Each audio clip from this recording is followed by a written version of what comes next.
આજ રોજ મહાનગર પરિષદ ગુજરાતની વન અને પર્યાવરણ મંત્રી અર્જુનભાઈ મોઢવાડિયાની અધ્યક્ષતામાં સ્વર્ણિમ સંકુલ તાપી હોલમાં રાજ્યભરના મેયર, ગાર્ડન સમિતિના ચેરમેન સાથે બેઠક યોજાઈ.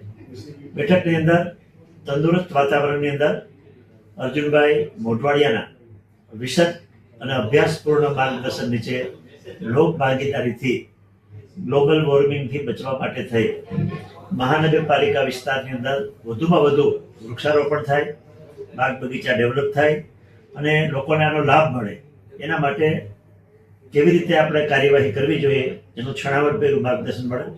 સાથોસાથ મહાનગર પરિષદ જ્યાં દેશની અંદર 280 કરતાં વધુ મ્યુનિસિપલ કોર્પોરેશનનું પ્રતિનિધિત્વ કરશે અને એના ચૂંટાયેલા પ્રતિનિધિઓને માર્ગદર્શન આપશે, તાલીમ આપશે એ સંસ્થા એમના દ્વારા માનનીય નરેન્દ્રભાઈ મોદીનું વિઝનપૂર્ણ પ્રોજેક્ટ એક પેડ માં કે નામ એનાથી એક પગલું આગળ ચાલી આ પ્રોજેક્ટને સાથે રાખી પ્રત્યેક કોર્પોરેશનની અંદર એક સ્વજન સ્મૃતિ વન, આપણા વારસોએ આપણે ગુમાવીએ અથવા આપણે ત્યાં જન્મ થાય બાળકનો એની સ્મૃતિમાં આપણે વૃક્ષ વાવીએ અને એનું સંકલન અને સંચાલન સારા પર્યાવરણવિદો કરશે અને મહાનગર પરિષદ આ બગીચાની માવજત કરી પ્રાયોગિક ધોરણે પ્રત્યેક કોર્પોરેશનની અંદર પહેલા ગુજરાતમાં 8 કોર્પોરેશન હતા, હવે 9 બન્યા છે.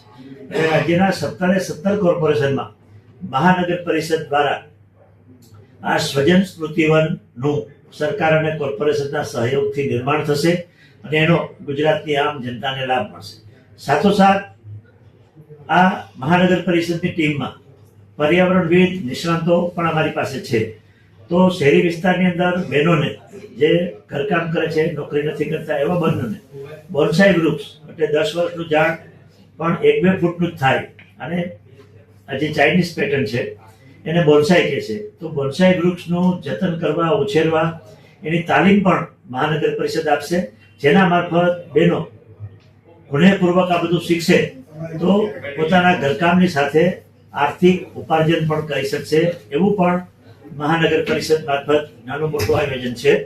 ટૂંકમાં સરકાર સાથે સહયોગ, કોર્પોરેશન સાથે સહયોગ રાખી માર્ગદર્શન કોર્પોરેશન સાથે સહયોગ કરી રાજ્યના તમામ મહાનગરપાલિકાઓની અંદર ગુજરાત મહાનગર પરિષદ દ્વારા પર્યાવરણ જાળવણી સંબંધે લાંબા ગાળાની યોજના થશે.